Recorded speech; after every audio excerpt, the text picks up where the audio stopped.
Welcome to Gulfstream Park West. Ron Nicoletti, along with Pete Aiello, our track announcer. It's the Fall Turf Festival. Had a little bit of rain this morning, but you see the main track is still listed as fast. Pete, the turf course is firm. And we got a carryover today in the Rainbow Six. It's Hudson race number 5 with a 10-race card, $10,000 plus. And what do you think? I think the turf course being listed as firm is really somewhat of an a non-effect here. We did get some rain this morning, but the turf course definitely needed the rain, and I don't think from a tactical standpoint it really matters much because you've had to be much the best horse to win on the lead anyway. So with a little cut or whatever cut there is in the ground because of the moisture, it's not really going to matter. The tactics are the same. You don't want to be on the lead, and if you're too far back turning for home, it doesn't matter what surface you're running on. It's just not going to work out. Well, let's see what's tweeting around the country here. One of the things, I read a story yesterday from Bill Finley about the top 10 people breakout performances in 2015. Of course, American Pharoah, but he's got trainer Joe Sharp, who's going to have a string here at Gulfstream Park at the championship meeting. Actually had a horse run here the other day. Jockey Florent Giroux, all different people like that have affected the game, have had breakout years in 2015. It's pretty interesting stories. Yeah, Florent Giroux and agent Doug Bradar Long definitely are going to make an impact wherever they go pretty much now that they've established themselves as a top-tier guy. You know, I mentioned that the championship meet at Gulfstream Park is underway on December 5th. But Santa Anita, our sister track out in the West Coast, they're getting ready to gear up December 26th. Just want to remember that remind everyone that we'll have that, coming on there. You see Santa Anita. Can't wait to get back there. So just a tip of the hat to our sister track out there in Southern California. Speaking of a tip of the hat to our sister track, how about our friends up north in Maryland with the DeFrancis Dash here today? Palace takes on Stall Walking Dude. We were talking off camera, Ronnie. Stall Walking Dude at this time last year was, again, optional 25 claiming races on the turf right here in South Florida. Now he's coming off of a race in the Breeders' Cup Sprint where he was beat just 4 lengths, and he's now one of the favorites in today's DeFrancis Dash from Laurel. Yeah, that is up at Laurel. They got a really nice card today up at Laurel, so jump on board. And that's race number 10, the DeFrancis Dash. You got Palace in there. It should be a really nice race. Absolutely. You also have Trouble Kid, who's somewhat of another interesting South Florida tale. He was defeated against a bad bunch of maiden 12-5s right here in South Florida last year. Subsequent to that, he was claimed, and now he's a graded stakes winner. He's going for another victory here today. He won the Gallant Bob at Parks, came back and delivered against overnight stake horses as well. So a couple of different South Florida connections in the DeFrancis today with Trouble Kid and Stall Walking Dude. Well, now we can get into the Saturday card, and our first race is going to start on the turf. It's a mile into 16. Claimants 3 and up, non-winners of a race on the grass since May 14th or 6 months. Jockey on the 2 is Antonio Gallardo, and scratch the number 9 horse in here, the main track only entrance, Palatine Hill. Pete, I went with the number 8 in here, Kitten May, who came up just a neck short when shipping down from Monmouth to start the pace and finish second, beating the neck at this 11th edition. Paul Kopach, Orlando Boca Chica, thought it was nice performance. I'm just goofing with you because I know your angle doesn't work with the turf. I was just going to say it was a turf course race. It doesn't apply to the turf. Turf is turf. Dirt is not dirt. Now, on to the more important things about this race, Ronnie. From a scale of level of difficulty, how did you see this race? Because for me, this was a very, very tough race. Morning line favorite Powerful Instinct did not make my ticket. I don't like him. He's on the wrong end of the form cycle. He is taking a drop in class, but he's not made much of an effort in his last 2 races. Yeah, I added him on a ticket, but I actually, like I said, I went with Kitten May in there. I did put Powerful Instinct in second, but did put the horse that I have a third, number 4, Trier. A solid second at this level and distance back on October 8th. Had trouble last time.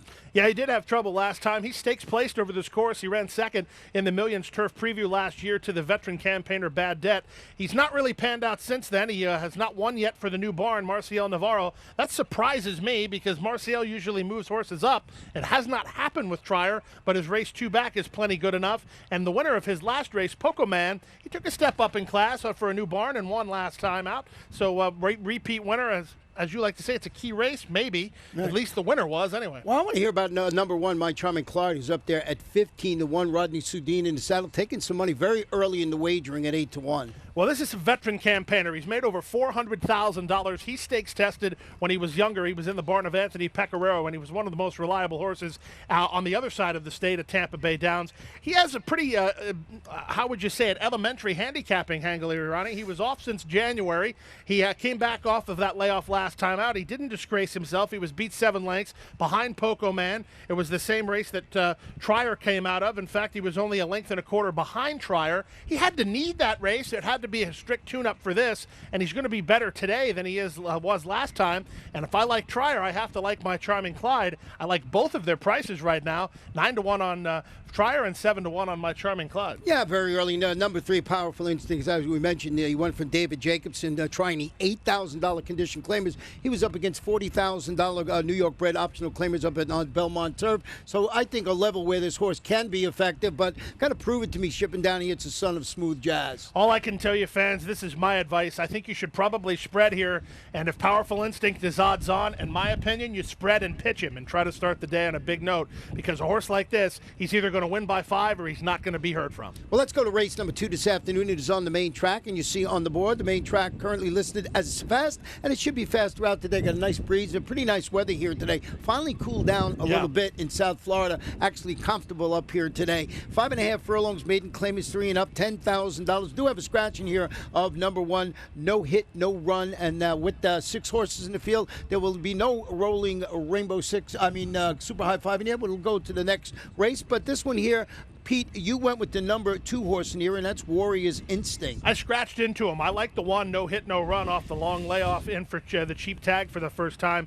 So instead, I'll back into the 2, Warrior's Instinct. I might be reaching a bit, but there's some intrigue here for me. This horse ran against maiden special weight variety just this March at Gulfstream Park during the Champions Meet.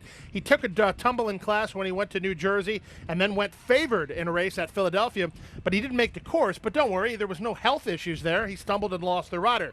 Came down here, he tried to run off the van for trainer Harry Benson. That did not work out for him. He was on turf, and he was making his South Florida debut. You have to excuse that last race, and it's pretty ugly. But because of that, I think you'll get a good price in here. Ronnie, for me, there's a lot of proven losers in this race, and the one thing about Warrior's Instinct, he has never run against this level on the Gulfstream Park or Gulfstream West main track. Well, he makes some good points there. Did not use it on my ticket, but I used the number 7, El Gran Gallego, on top of my ticket. I see you have it in second. Did not scratch into this one. Turning back to 5.5, receiving Lasix today. Broke from post 11 last time out. Duel for the lead, weakened late against Simra. That was going 6.5 furlongs. Turning back, getting Lasix. Lots of things to like about the number 7, El Gran Gallego. Well, with the scratch of the 1, El Gran Gallego certainly is the horse to beat in this race. I don't know if the Lasix, obviously when you add Lasix, you're assuming that they bled last time out.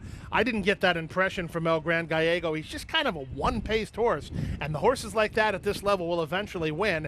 He has an outside gate, which is good for jockey Jose Garcia. He'll be able to dictate where he wants to sit. For me, this horse is better with a target. The question is, who is the target? Not much speed in here. Well, I like the horse in here that's 12-1 on the morning line, and that is Executive Mandate. And I'll tell you why. This one dropping to this $10,000 level on the main track showed improvement when facing 12-5 maidens in a pair of 5 furlongs on the turf. Antonio Sano, Marcus Menendez in the saddle today, handling the surface switch. Didn't run badly, and I just think this might be a spot where a horse like this can jump up. As you said, no world beaters in here. So a horse that, if you can get a little bit of a decent price, this is where our first of 2 pick 4s in the afternoon starts. Maybe you want to add a horse like that. Anybody else, Pete, before we flip the page? If the rain comes back, I can definitely be sold on Executive Mandate in a hurry. His Tomlinson number is 428 on the main track for a wet main track. It's not wet right now, so you'll need some more rain if you want to move him up. Well, let's go to race 3, okay? This one's 7.5 furlongs on the turf. Non-winners of 3 in life. They're 3 and up or 3-year-olds. $10,000 the level. Full field of 9 runners. Jockey change on the bottom horse. Number 9, Mictorada Manuel Aguilar. I went with the number 6 in here. We got our exacta flip-flop. You went with the 2, Dreamin' of Clarice, on top of your ticket. Yeah, Dreamin' of Clarice comes out of the race that Poco Man came back to win. We talked about Poco Man in the first race being a repeat winner. The repeat win was against Dreamin' of Clarice last time out. Dreamin' of Clarice was a stablemate and is a stablemate to Poco Man. And for me, the horse was a rabbit. I mean, the horse took didn't take any money after winning 2 in a row, and Paco sent this horse out pretty quick, sub 23, 47 to the half. That's not going to work over this turf course. Folded up shop, set it up for the barn buddy Poco Man here today. I think this horse is the center stage horse for the barn of Antonio Sano.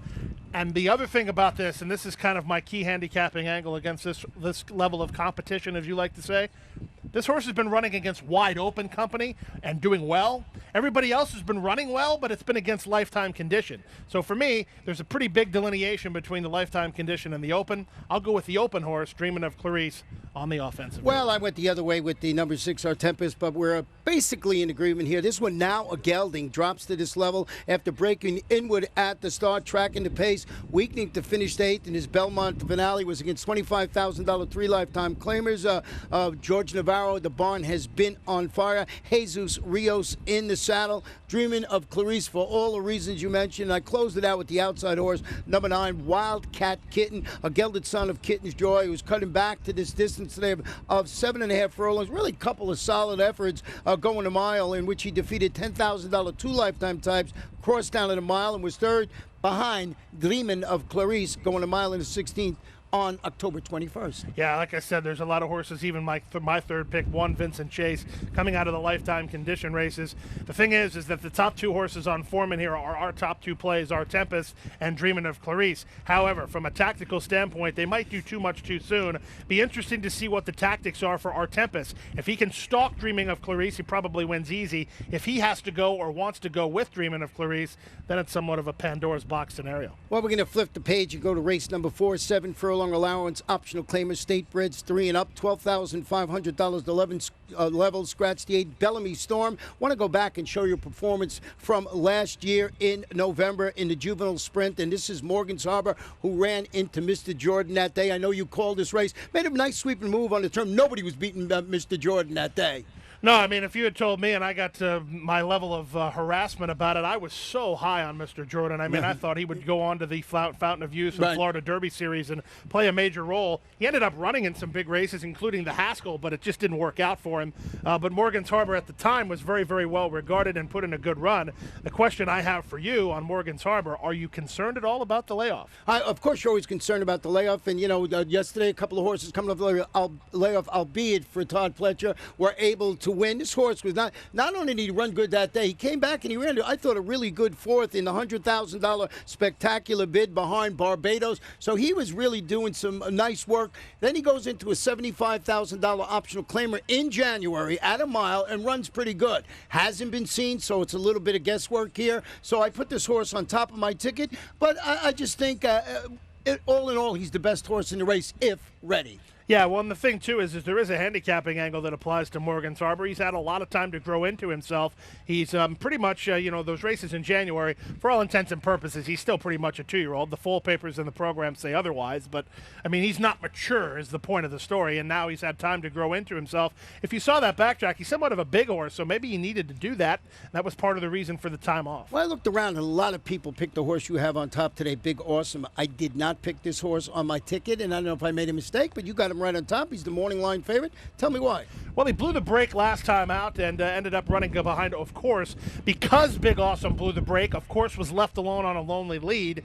He ended up rallying to be second, which for me I thought was pretty good because he had not shown the propensity to want to pass horses. It was a pretty good run. He now gets a rider switch, which I very much enjoy, to Antonio Gallardo here this afternoon. Gallardo has rode this horse before, and oh, by the way, when he did that, he was a 9-length winner. Granted, that was in his career debut at Tampa, but the point of the story is that Big Awesome just needs to run as good as he did last time without making a mistake at the beginning to play a major role here. Well, number 1, Chief Envoy, is stepping up, stretching out after dueling early and drawing clear late to defeat $30,000 2 lifetime claimers. Here going 6.5 furlongs. I respect the connections of Marty Wolfson, ridden today by Jonathan Gonzalez. Inside post this afternoon. I know there's a jump up in competition, sort of, but I think this horse could be somewhere in the ticket. I really respect the connections.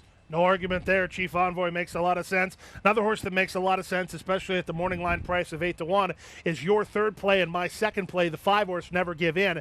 Never Give In made his first start against winners last time out. It was not an easy assignment. He lost to grizzled veterans. Drive On, coming in from New Jersey for George Navarro, who was running in 2 and 3 other events, and Holy Highway, who's a veteran campaigner that tackles pretty good horses and has a pretty good resume in his own right. So Never Give In took to the deep water last time out, did pretty well. For me, me, this is a slight drop down in class, as there's not those grizzled pros like he faced last time. Well, let's go to race number 5, and this is where the Rainbow Six will start. It's a 1-mile turf event. Oh, no.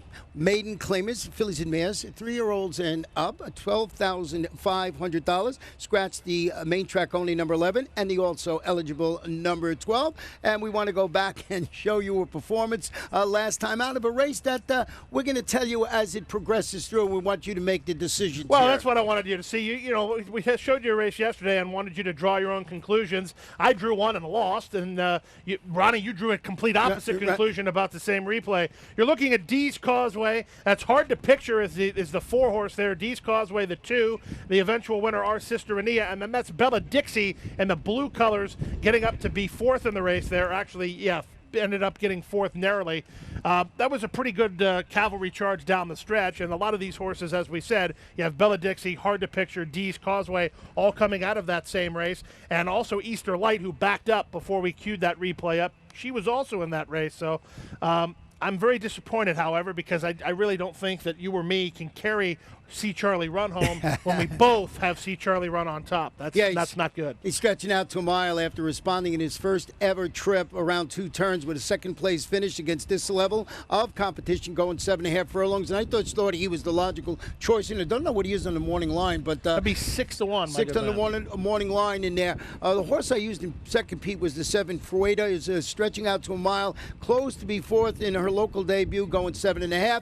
Jenna Antonucci, Edgar Zayas, 3rd start of its current form cycle. You mentioned the 2 before you get to your 9-horse in here. The 2-horse, Dee's Causeway, just keeps making left turns in the stretch. Well, you know, the funny thing is that Dee's Causeway actually ducked in late in the race last time out. 2 times in a row now. No, ducked out every other time. Now she's ducking in and out. So that's right. She's a one-woman wrecking crew, Dee's Causeway. She actually has a distinction that I think is funny. I know it's probably really not funny, but she's won twice, and she was disqualified both times. I don't think you could do that again if you try. Well, what about the 9, Belle Dixie? Well, you saw the backtrack. Bella Dixie was running on there a little bit to get 4th last time out. For me, everybody looks about the same in this race, so I have to go by our morning line maker's opinion of the race from a betting standpoint and pick the highest ones. And Bella Dixie's 10-1 on the morning line. I like your idea with Freud. She's 12-1 on the morning line. She's only run 4 times. A lot of the usual suspects, as tends to be the case in this division this time of year. So I wouldn't talk anybody off anything in this race. Well, you got the 10 in 3rd. Anything about the 10? That was the 4 in the backtrack you showed last time. She just raced evenly to be 3rd. If she would run back to a couple of races earlier on in the summer, she would win by about 10. It's just a matter of whether she can bring that form to the table. Well, let's go to race number 6 today. 6 furlongs, maiden claimers, fillies, 2-year-olds, 12,500 stats. Scratch the 7 Playa Zaragoza, and the morning line favorite, a 2-1 morning line favorite, number 9. She's on duty. You're taking your gloves off. Taking the gloves off, yeah. But here's the thing, though. Did you have She's on Duty on top? Yes, I did. So did I. Yeah. She's on Duty was the free square for the day. First off the claim for Peter Walter after running well. Now the race becomes wide open. So for me, I'm taking fresh faces. If they've run before, they're not of interest to me. Capture the Sun goes out for Victor Barboza Jr., who has a flat bet profit with a limited sampling of first-time starters. But I can tell you this, even the horses that were from the Victor Barboza barn that didn't win first time out ran well first time out. I like the way this guy does business. He's 15-1 on the morning line today with Louis Castillo, who's been a cagey rider of these kind of horses all summer long. See a horse of Hernan Parras that Louis rode earlier in the summer, triggered over a $100 win mutual. So if they're first timers, they're good for me. That leaves me with the Jafin Service Horse, 2 Foxy Gator, and the Sono Runner, the 1 Spitfire Wind. If they're first timers, they're for me. I added the 1 Spitfire Wind after the scratch of the thing. I scratched into the 4 Ashy Poo, and this one is dropping to this level after tracking the pace 4 wide, finishing a distant 3rd as the favorite. That was $16,000 types. Marcus Vitale having an excellent meeting here. Matthew Rispoli in the saddle. As I said, scratching into it. If you're putting your tickets together here, Pete, this is where you go deep, right? I don't know. No, you take the first time? I'll put it to you this way. I think you might have to go deep, but I don't know that you can afford to go deep because you've heard us repeat and repeat. Oh, this is a tough race. Oh, this is a tough race. So at least for the first 2 legs of the Rainbow Six, you might have to use a lot of your bankroll, come up with a top-heavy ticket, and work your way down. Well, let's go to race number 7 this afternoon. 1 mile on the turf. It's an allowance optional claim of 3-year-olds and upward. Scratch the 5 replay. Also scratch 12, 13, and 14. And definitely note that there's a horse getting in off the also eligible list that you have to look at, and that is the number 11, Black Martino. This is a good horse. Comes out of a really good performance behind Metaphorically just a little while back. Getting in. A lot of times, don't realize that this horse is getting into the race. Actually is 5-2 on the line. Gets into run here today. With that said, Pete, I have the number 1 Metaphorically on top of my ticket. We want to go back and show you a performance of Metaphorically. Yeah, I want you to see this because when I saw this race, when it actually unfolded, I didn't think Metaphorically had a chance in heck to hold on for any piece of this. You see Metaphorically's in front off the top of the turn, but didn't really kick on and put away those horses behind him, right? So where's the winner? The weaker winner's on the outside in Amigo. Metaphorically just continues to stay on game. He's out kicking everybody else, and everybody else is trying to charge at him. This is the crunch time here. This horse doesn't have to hold second. He could fold up shop and be about 4th, but he actually kicked on gamely. Amigo rallied from off the speed. He was far back early. There was a contentious early pace that Metaphorically was a part of. So he took a licking and kept on ticking there. And I think that anything like that effort, he wins. And I really liked his race, too, back on October 10th when he won and was disqualified. I thought he ran a pretty good race there, and he didn't have that much trouble in it, but he got put down. And I just did second in that race, and I just thought he's been in great form. Got him on top of my ticket. I used the horse in second is number 8, Roll on the Navajo, dropping back into the optional claiming ranks after tracking 5 wide in the race and finishing 6th. That was in the $75,000 showing up stakes last time out. I think the class release, the fact that this horse's patient style, fits this turf course the way it's been running, is an intriguing possibility. He was in that backtrack we just showed. Roll on the Navajo was the gray coming up the inside. Amigo turned him away, so I wouldn't use him on top per se, but right. I think he factors big time in this race. How good has Metaphorically got in the race? I mean, he's just improved leaps and bounds. A horse that has kind of gone the other way is a horse named Jacob's Way. He was stakes quality horse about a year ago at this time. Ended up running second to World Appeal in the sophomore turf on Florida Cup Day at Tampa Bay Downs. That race is significant for me because I remember the come-home time. World Approval that afternoon as a horse from the barn of Mike Maker. He came home in like 23 flat or something ridiculous, and Jacob's Way came home in sub-24. Ever since then, I've been a huge fan of Jacob's Way. He dropped in for $30,000. I thought he was a claim of a lifetime, and then he ran off the claim and ran awful. So I said, well, so much for that. There's no more juice left in the lemon. And what happens? Andy Hernandez climbs aboard and he airs last time out. So if he's back to the way he can be, he's definitely a horse to use here. Well, I put the 10 Starship Frontier in third, turning back after opening a really quick 4-length lead, set the pace, yielded late, finished fourth behind Metaphorically and Roll on Navajo that day. That was back on October 24th. That's the horse out in third, but I want to ask you about number 11, Black Martino, getting into the race, Pete. I think that people have to be aware of this and might want to use this, definitely have to use this horse on your Super High 5 tickets. Well, every time Black Martino runs, you and I always have the same commentary. He's really, really honest, but he never seems to get the job done. Does that play out again today? I really don't know. He certainly doesn't do himself any favors from a post position standpoint. He's still going to be on the far outside, but from a trip standpoint, his running style certainly suits this race, and as you said, he's 5-2 on the morning line, which he should be.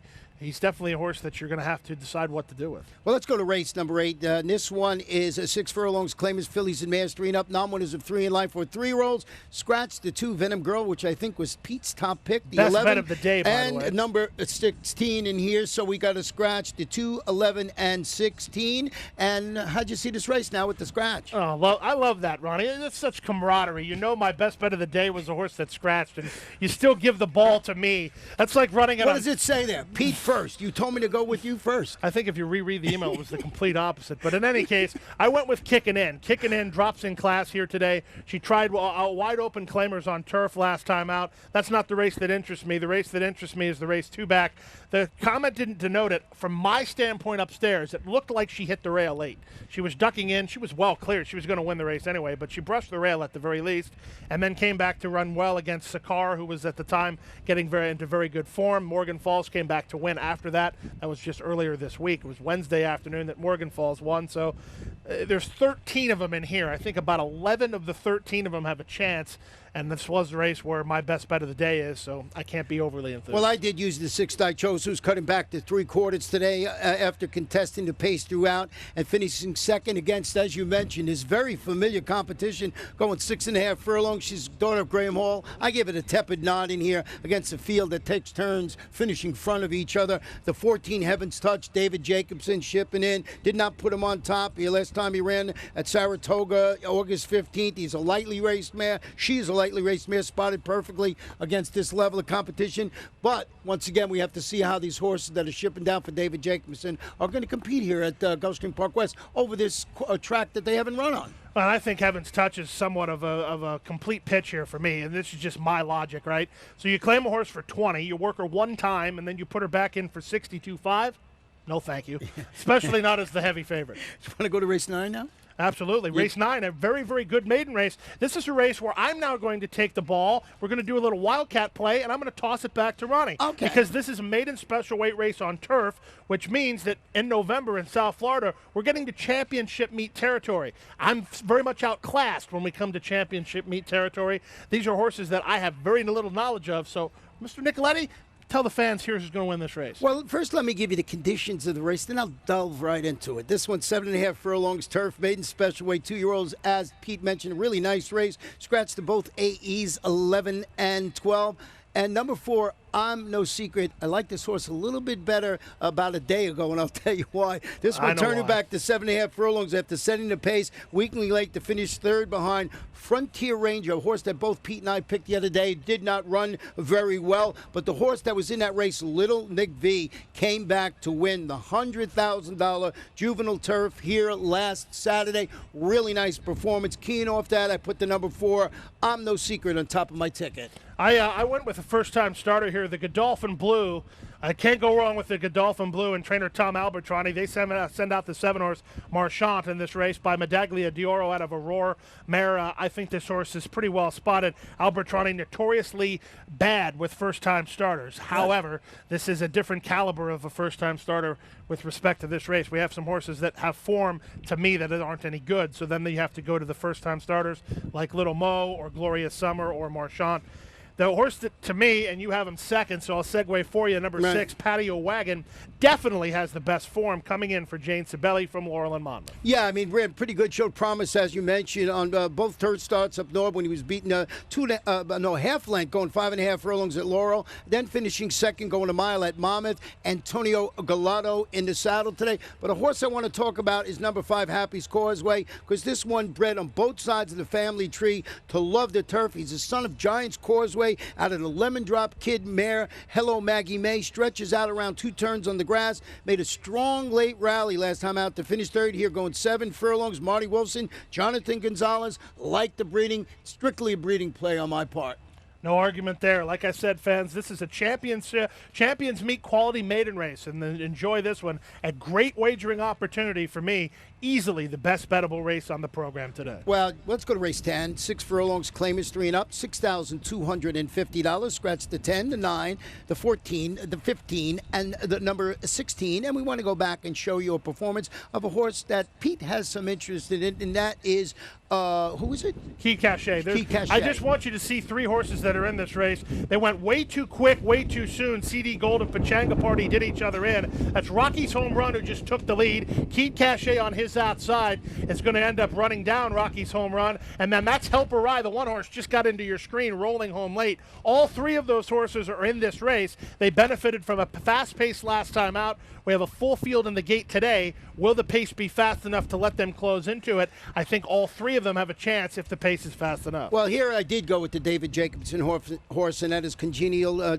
claimed for $16,000 by Mr. Jacobson after finishing third, going a mile in the 16th at Belmont. Drops down here at to the 6.25 level, cuts back to 6 furlongs for its local debut. Tyler Gaffleone in the saddle, going on the class drop. Didn't love anybody else in the race. Put that one on top. See, you had it in second, but the horse you do have on top, I think is a logical one, and that's At Large. Well, At Large has to improve off the claim, but if you're Jose Garofalo and you're running a horse that you just claimed, all you have to do is cross your fingers and go, I hope it's like Rich Daddy. I hope it's like Rich Daddy. If you don't know what we're talking about, Jose claimed a horse named Rich Daddy for 62.5 a few months ago. He beat a strong field yesterday, and he stakes place since then. So the reason I bring that anecdote up is that Jose Garofalo can definitely do well with acquisitions, and At Large is a horse that he's kind of like Congenial. He's taking a huge drop off the claim. I don't like that, but they look like the best horses. Well, I like the 13 on the outside in here, and that is Artifacto. We're going to break from that outside post. Got a couple of scratches to its inside, so it helps today after using his speed to finish second in front of a pair of next out winners. That was a $6,250 claimer going 6 furlongs. That was a sealed sloppy track. It was over at Gulfstream Park. These course has only got one thing to do. It's got to run and gun as soon as they pop the gate latch. Here's one thing I can add for you if you're an Artifacto fan. Notice in the racing form, claimed from Marcial Navarro. Who runs the horse today? Marcial Navarro. They bought the horse back. That must mean that they like him and they think they can get some good run out of him here today. Well, it should be a fun day of racing, Pete. And a tough day of racing. Tough day of racing, which makes it fun. We got beautiful conditions here today. Nice. Finally, we got a little cool weather here at the Fall Turf Festival. Now the names mean something. Fall Turf Festival. Absolutely. Great quality racing. Great betting card today. Degree of difficulty is high, so the returns will be large. Enjoy your afternoon. Adina